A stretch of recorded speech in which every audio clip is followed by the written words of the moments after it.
Halo pemirsa, senang sekali saya Rudian Danu dapat kembali menjumpai Anda dalam suatu program yang membahas tentang pengembangan kepribadian seseorang melalui berbagai aspek yang terkait di dalamnya, serta hubungannya dengan gejala-gejala sosial yang terjadi di masyarakat. Dan inilah Make It Happen with John Robert Powers.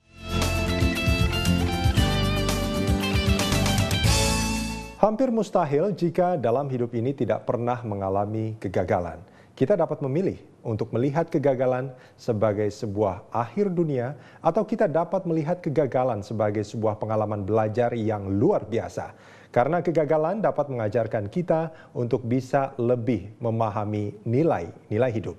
Untuk mengupas hal ini lebih lanjut, saat ini di studio telah hadir Bapak Andrew Ardianto, Curriculum Director John Robert Powers. Mas Andrew, ini kalau kita bicara soal kegagalan nampaknya mungkin kita juga pernah ngalamin ya. Betul. Mas Andrew juga pernah, saya juga pernah mengalami kegagalan. Ini nampaknya memang sesuatu yang hampir bisa dikatakan pasti pernah dialami oleh setiap orang. Nah, kalau kita bicara soal kegagalan kan banyak juga orang yang takut gagal sebetulnya, Mas Andrew. Nah, ini apa kaitannya antara rasa takut gagal dengan kepribadian seseorang dari kecil? Ya. Jadi sebenarnya kalau tadi Mas Rudi sempat bilang bahwa kegagalan itu kita akan alamin gitu ya. Justru bahkan saya katakan kegagalan adalah bagian dari kehidupan kita sebenarnya. Sebetulnya sudah menjadi bagian dari kehidupan kita gitu kan. Itu adalah sebuah step yang mau tidak mau kita harus lewati. Kegagalan itu sesimpel kita mendapatkan nilai merah pada waktu kita ulangan di sekolah. Wah, gitu sering banget itu saya tuh. Sama gitu kan. Jadi tapi pada akhirnya sebenarnya kenapa ada orang yang bisa takut gagal? Karena ada masa-masa krusial di dalam usia mereka, kehidupan mereka. Biasanya kalau secara psikologis itu kira-kira usia 5-12 tahun. Pembentukan karakter mereka ini akan tergantung dari bagaimana seseorang tua itu membesarkan anaknya. Jadi makanya kenapa kita harus hati-hati banget pada waktu usia ini. Karena ini di sini adalah masanya kita benar-benar menanamkan kebiasaan-kebiasaan yang sebenarnya sudah dari awal ya, dari kecil tentunya gitu ya. Tapi 5-12 ini kalau kita sampai menanamkannya itu pohon kehidupan secara utuhnya itu bisa terganggu semua. 5-12. Ini ada juga orang yang mengatakan bahwa ini adalah masa-masa emas anak untuk dibentuk. Betul. Artinya orang tua ini betul-betul sangat berperan ingin menjadi apa anaknya. Iya. Karena 1-5 ini kan masih lebih kepada 5-12. Bagaimana kita 1-5 itu kan kita masih lebih bicara tentang sistemnya dulu gitu loh. Nah, 5-12 ini bagaimana penerapan dari sistem itu. Makanya kenapa kita harus hati-hati, kenapa misalnya contohnya orang bisa takut gagal karena orang tua punya kebiasaan menakut-nakuti. Nak, jangan main pintu, nanti kejepit. Nah, berbeda dengan kalau kita mengatakan hati-hati loh kalau main pintu, jangan sampai terjepit. Itu dua kalimat yang sebenarnya memiliki arti yang hampir sama. Niatnya sama. Niatnya sama, tapi cara menyampaikan itu bisa membuat anak merekam, oh nggak boleh main pintu. Ya memang sebenarnya tidak boleh bermain dengan pintu. Tapi kalau alasannya ya karena terjepit, 1000 kali anak itu main pintu belum tentu dia terjepit sekali. Gitu kan. Tapi karena dia udah dipagerin akhirnya jadi overprotected. Gitu kan. Karena overprotected dia jadi takut-takut melakukan sesuatu. Atau bisa juga karena ekspektasi orang tua yang berlebihan. Orang tuanya terlalu perfeksionis, kayak mungkin sebelumnya pernah kita bahas ada orang tua, kakek, nenek, dokter, papa, mama, dokter, anaknya harus jadi dokter. Harus dokter juga. Nah, padahal anaknya mungkin ingin menjadi yang berbeda, menjadi businessman misalnya. Insinyur misalkan. Insinyur gitu kan. Tapi karena nggak bisa, ini udah garis keturunan kita. Nah, ekspektasi yang berlebihan akhirnya membuat anak ini begitu dia melakukan sesuatu di luar dunia kedokteran, dia merasa saya bisa gagal nih. Nah, itu akan menimbulkan karakter juga, pembentukan karakter pada akhirnya. Secara itu akan membawa sampai dia dewasa. Bisa terbawa sampai dewasa karena ini yang disebut sebagai nurture. Pengembangan secara nurture, jadi pengembangan yang bersifat penanaman nilai-nilai dari eksternal. Baik, ini kalau tadi dikatakan bahwa sebetulnya ada 2 kalimat yang niatnya sama. Artinya itu bisa direspon secara berbeda oleh anak. Betul. Jadi karena gini, pembelajaran itu selalu ada pada proses pertama mengetahui. Dia harus tahu dulu, gitu kan. Nah, kalau dia udah ngerekam dulu nih kan, ngerekam dulu, kemudian dia mulai melakukan, oh iya saya nggak boleh main pintu, gitu kan. Lalu ngalamin, kejepit, wah ini gara-gara saya main pintu. Kemudian dia membuat kesimpulan, oh saya kalau main pintu bisa kejepit. Nah, akhirnya membakukan sebuah konsep bahwa kalau saya main pintu, saya kejepit. Dan itu akan terbawa sampai nanti dia dewasa. Sampai dia dewasa. Ya, dan ini yang membentuk rasa takut yang terus menghantui seseorang. Kenapa banyak orang tidak bisa jadi risk taker? Ya karena ini salah satunya. Nah, kalau kita bicara soal rasa takut gagal sendiri ini sebetulnya Mas Andrew. Setiap orang tadi yang Mas Andrew katakan bahwa ini sudah menjadi bagian dari kehidupan. Betul. Artinya sebetulnya ini punya rasa takut gagal juga sesuatu yang manusiawi sebetulnya. Normal. Seharusnya memang sangat normal. Hanya rasa takut gagal yang berlebihan itulah yang seharusnya kita hindari. Karena kenapa kita bisa takut gagal? Karena mau tidak mau kita menghadapi sesuatu yang tidak pasti di depan kita. Gitu kan. Tapi kalau kita membuat kita sampai jadi istilahnya fobia sehingga kita tidak berani melangkah, nah itu yang udah nggak sehat. Itu yang tidak sehat. Nah, kalau kita bicara soal takut gagal, ini juga kan kita bicara soal mimpi, soal cita-cita kita nih Mas Andrew. Kalau kita punya rasa takut gagal, dihantui rasa takut gagal untuk mengejar mimpi, ini juga akan jadi masalah. Nah, tapi juga kalau kita punya mimpi, perlu nggak kita membuat semacam target atau batasan waktu bahwa mimpi kita ini harus diraih pada saat tertentu, dan kalau itu tidak tercapai mungkin kita harus mengubah mimpi, mengevaluasi mimpi atau bagaimana sebetulnya? Sebenarnya gini, pada akhirnya semua mimpi kita itu harus disinkronkan dengan pengenalan diri. Ya, jadi contohnya dia ingin jadi penyanyi, ya dia harus belajar nyanyi.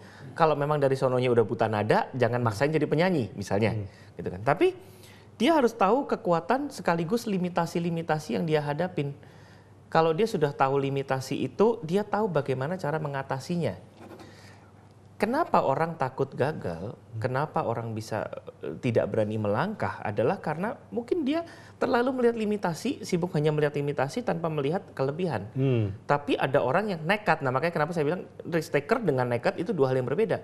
Ada orang yang nekat karena dia cuma tahu kelebihan, nggak tahu kelemahannya. Kan? Jadi contohnya gini, kalau jadi kita tidak mengukur risiko, kalau tidak orang mengukur nekat. resiko, gitu kan. Jadi kalau kita punya mimpi jadi wirausaha, oke. Apa sih kita punya kelemahan apa? Misalnya ada orang yang, wah saya kayaknya lemah dalam berbicara dengan orang. Saya lemah dalam memulai pembicaraan dengan orang baru, membuka network. Oke, so karena kita udah tahu kelemahan itu, ayo kita garap. Ada pepatah yang bahkan mengatakan ada orang yang bisa ngalamin jatuh 7 kali, tapi dia akan terus bangun. Gitu loh. Itu yang akan menentukan dia berhasil atau tidak. Karena apa? Dia punya sense of emergency.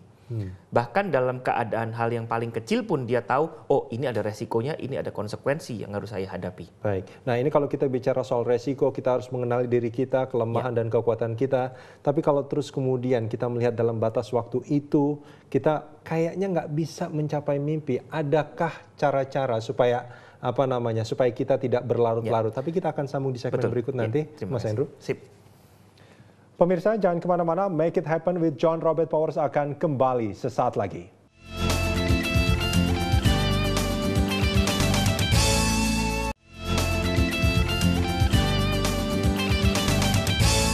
Anda masih di Make It Happen with John Robert Powers dan kita lanjutkan perbincangan. Mas Andrew, seperti pertanyaan tadi di segmen pertama tadi. Supaya kita tidak larut dengan mimpi yang menurut kita kayaknya kita nggak akan mungkin bisa capai. Ini kan seharusnya kita harus segera berubah kan gitu. Nah ini gimana? Kayak tadi saya bilang tentang sense of emergency, itu berarti kita harus melakukan 2 hal yang penting, yaitu pertama evaluasi secara kontinu tentang pencapaian kita, dan kedua kita harus bikin small goals. Kita bikin big goals dan small goals, sehingga pada waktu kita ternyata ini kok kayaknya nggak berjalan sesuai dengan harapan, kita bisa dengan cepat kita melakukan switch ke plan B.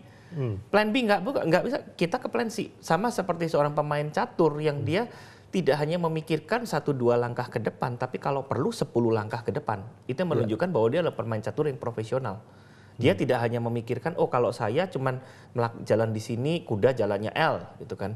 Tapi L ini nanti saya diserang dari mana? Nah dia akan memikirkan seperti itu.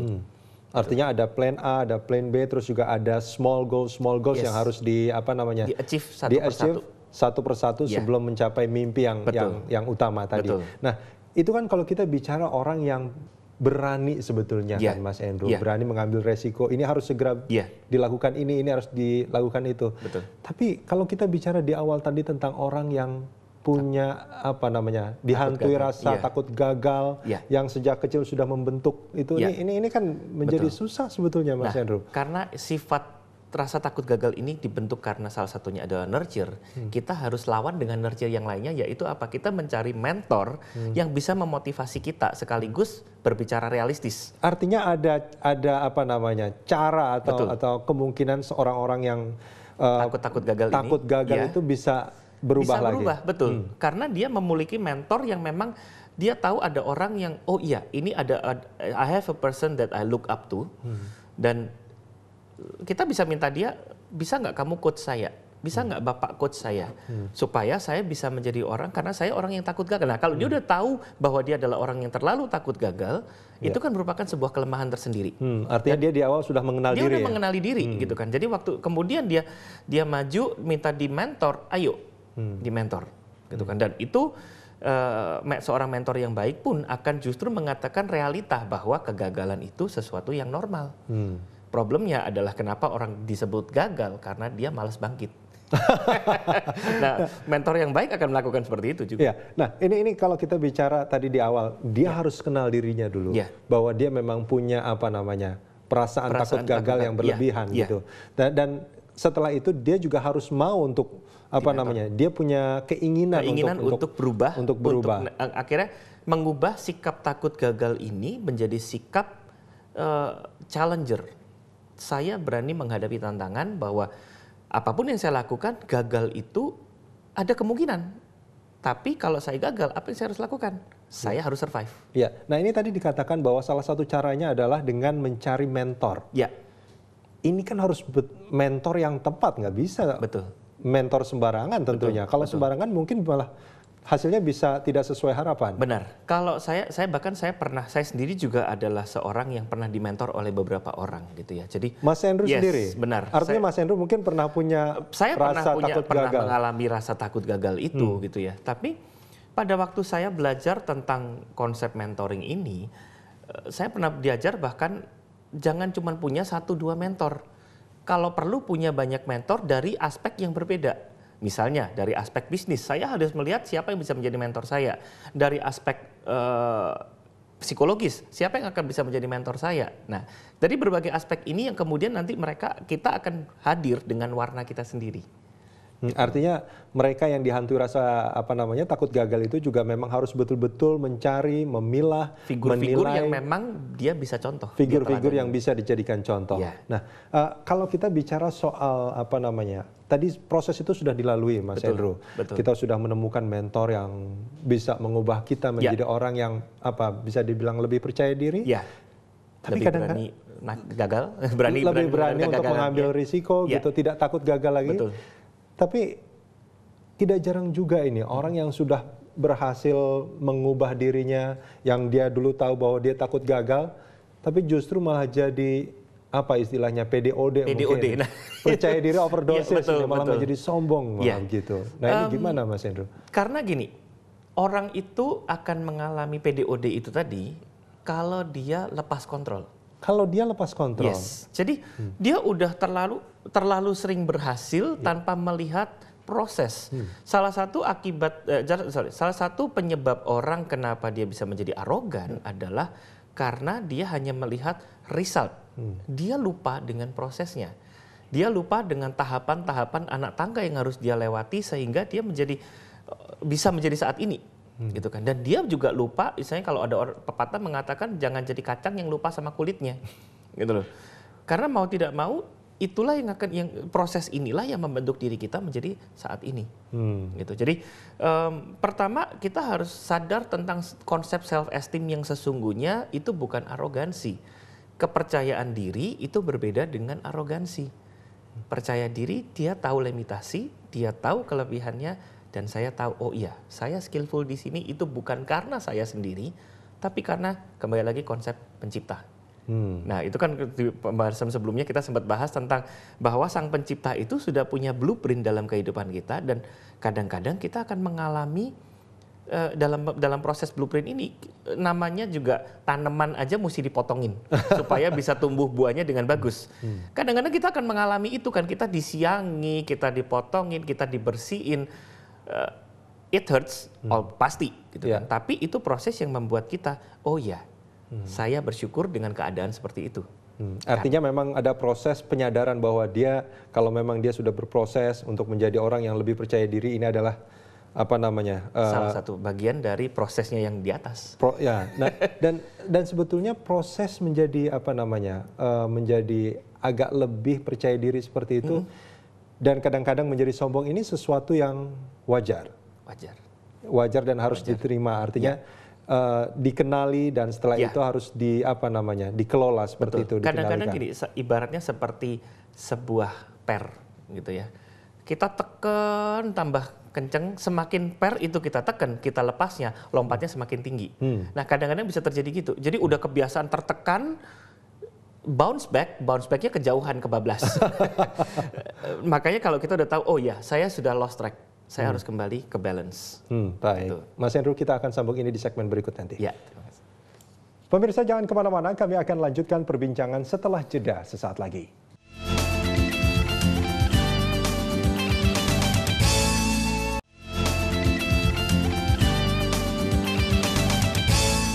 Anda masih di Make It Happen with John Robert Powers dan kita lanjutkan perbincangan. Mas Andrew, kalau kita bicara soal kegagalan, ada pendapat bahwa orang yang paling sering gagal adalah orang yang disebut apa istilahnya pionir. Atau yang pertama kali melakukan, bukan follower. Betul. Memang sebenarnya ada benernya juga. Ada benernya. Karena gini, namanya pioneer itu belum ada orang yang melakukan hal tersebut. Jadi dia sangat minim pengalaman, mau tidak mau pengalaman yang bisa dia andalkan adalah pengalaman dia pribadi. Which is dia harus menghadapi itu sendiri, kalau jatuh bangun dia jatuh bangun sendiri. Bahkan mungkin beberapa orang yang belum pernah melihat pengalaman ini, melihat teman-temannya melihat orang tersebut melakukan hal tersebut. Dibilangin, udahlah ini mah nggak pernah terjadi. Dia akan menghadapi hal-hal seperti cerita-cerita kita sebelumnya Thomas Alva Edison gitu ya. Sekian banyak kegagalan yang harus dia hadapi, pasti banyak suara sumbang, ini nggak mungkin. Leonardo da Vinci waktu menciptakan alat terbang pertama kali, semua orang di kota Venesia pada waktu itu menghina dia dianggap jadi orang gila. Tapi dia pioneer, dia menghadapi kegagalan, kalau nggak pernah ngalamin nyungsepnya itu, mungkin Wright Brothers tidak pernah menciptakan pesawat terbang. Itu. Dan sekarang semua orang bisa menikmati hasil dari temuan mereka ini. Ya. Nah, kalau kita bicara tadi bahwa pionir ini adalah orang yang sering kali gagal daripada follower. Tapi intinya follower juga harus menghadapi kegagalan juga. Harus siap menghadapi kegagalan. Dan kalau untuk mungkin supaya mereka tidak gagal, mereka harus melihat apa yang sudah dilakukan oleh pionir itu. Ada yang pernah mengatakan begini, orang bodoh adalah, definisi orang bodoh adalah orang yang tidak pernah belajar dari pengalaman. Orang pintar adalah orang yang belajar dari pengalamannya. Orang bijaksana adalah orang yang belajar dari pengalaman orang lain. Siapa yang mau kita pilih? Nah betul, itu pilihannya kan. Jadi kita boleh aja menjadi seorang follower, tapi kita harus benar-benar melakukan, oh iya kalau dia bisa berhasil sampai di sini, kita set, oke, ini akan jadi benchmark saya, dan kalau perlu karena saya followernya, follower itu tidak boleh cuma sekedar ngikutin. Follower itu harus punya mentalitas mengembangkan. Contoh sekarang banyak orang yang menjadi second generation atau mungkin bahkan third generation dari banyak perusahaan. Dia tidak boleh hanya sekedar mengikuti jejak orang tuanya, tapi juga jangan melenceng dari nilai-nilai yang sudah dipegang oleh generasi-generasi sebelumnya. Yang terbukti memang telah berhasil. Yang terbukti sudah berhasil gitu kan. Dia harus ngikutin, tapi at some point dia harus move forward. Sehingga untuk mempersiapkan ke generasi berikutnya sudah ada jalan lebih jauh lagi. Ya, artinya ini kalau kita bicara tadi ada pertanyaan saya di awal bahwa pionir itu adalah orang yang lebih banyak mengalami kegagalan daripada follower, dengan catatan followernya itu mau belajar. Ya. Kalau dia tidak belajar mungkin akan mengalami kegagalan yang sama. Dan sebenarnya gini Mas, pada akhirnya seorang follower pun harus menjadi pionir. pada akhirnya. at some point gitu kan. At some point kan ini sudah sampai generasi sebelumnya udah mentok nih di sini. Ya. Kita meneruskan. Ini di sini akan jadi pionir lagi. Dengan inovasi-inovasi yang baru tentunya. Betul. Ya. Nah, kalau kita bicara soal pionir dan follower yang tadi disebutkan oleh Mas Andrew, ini kalau boleh saya sebutkan adalah mereka orang-orang yang berani untuk mengambil risiko. Yes, risk taker. Dia sudah perhitungkan resikonya dan dia siap dengan konsekuensi itu. Itu kuncinya. Ya. Nah, kalau kita bicara soal, kembali lagi ini Mas Andrew, kalau kita bicara soal kegagalan, ini perasaan gagal atau sebuah proses pembelajaran kehidupan itu sebetulnya sangat tergantung kepada mindset. Betul. Jadi istilah gagal itu kembali kepada mindset kita. Kita boleh mengatakan diri kita gagal, tapi kita juga boleh mengatakan diri kita ini a stepping stone to my success. Itu berbeda banget. Yeah. Waktu kita ngalamin kita jatuh, John Maxwell bahkan pernah menulis satu buku yang khusus judulnya Failing Forward. Istilahnya kita punya pilihan mau jatuh ke depan atau mau jatuh ke belakang. Apa artinya itu, Mas Andrew? Kalau jatuh ke belakang, waktu kita mau berdiri kakinya kan mesti mijaknya ke belakang. Jadi kalau kita failing backward, kita itu mundur. Tapi kalau kita failing forward, kita maju, pijakan kaki kita pertama pasti ke depan. Jadi walaupun kita jatuh, nyungsep gitu kan. Waktu berdiri kita udah maju satu langkah. Sudah di depan. Sudah maju satu langkah lagi. Kenapa? Kita udah belajar. Tapi ya itu tadi, orang bodoh adalah karena orang yang tidak pernah belajar dari pengalamannya. Jadi dia udah jatuh, lubangnya sama terus, membuat kesalahan. Membuat kesalahan itu normal, asal jangan membuat kesalahan berulang-ulang di tempat yang sama. Ya, nih Mas Andrew, kalau kita bicara bahwa perasaan gagal itu kan hanya sebuah mindset. Artinya ini sesuatu yang bisa, kalau boleh saya katakan ini adalah sesuatu yang sebetulnya tidak nyata gitu. Ini hanyalah sebuah battlefield of the mind. Iya, hanya di pikiran kita gitu. Ini akan menjadi nyata kalau memang kita malah justru meyakini bahwa I'm a failure gitu kan. Saya juga adalah orang yang pernah mengalami kegagalan, tapi begitu pula Donald Trump yang sudah pernah mengalami 3 kali bangkrut. Tapi kalau kita cuma udah jatuh, terus enak-enak tadi failing forward, udah tengkurap, udah nyungsep, kita enak-enakan tidur-tiduran, nggak berdiri, ya itulah kegagalan sesungguhnya. Tapi kalau saya udah saya udah begini, saya belajar apa? Saya evaluasi lagi, then I can make a new ladder untuk stepping stone saya. Baik, kalau boleh kita simpulkan ini, Mas Andrew, untuk mencapai sebuah cita-cita, sebuah mimpi yang sudah kita inginkan gitu, yang sudah kita angan-angankan, tapi kita masih ada, saya yakin bahwa banyak pemirsa kita juga yang sejak kecilnya mungkin pernah mengalami mungkin pendidikan yang agak sedikit ekstrim, terlalu perfeksionis, sehingga pada saat dewasa mereka masih punya perasaan takut gagal. Apa yang harus dilakukan untuk bisa menggapai mimpi mereka?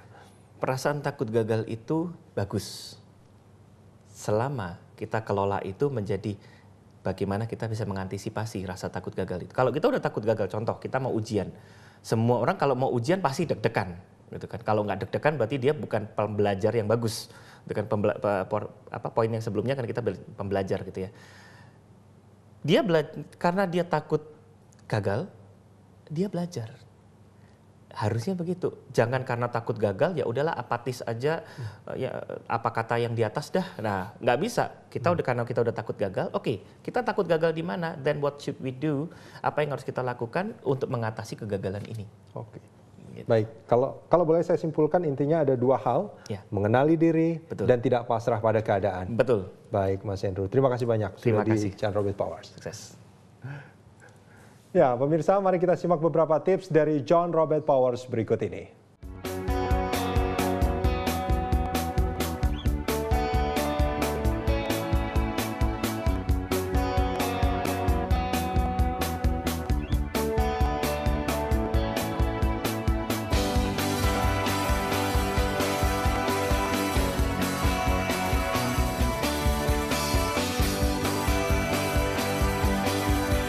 Ya, terima kasih atas perhatian Anda. Semoga informasi tadi bisa menjadi inspirasi bagi Anda. Saksikan Make It Happen with John Robert Powers dengan tema perbincangan menarik lainnya. Sampai jumpa.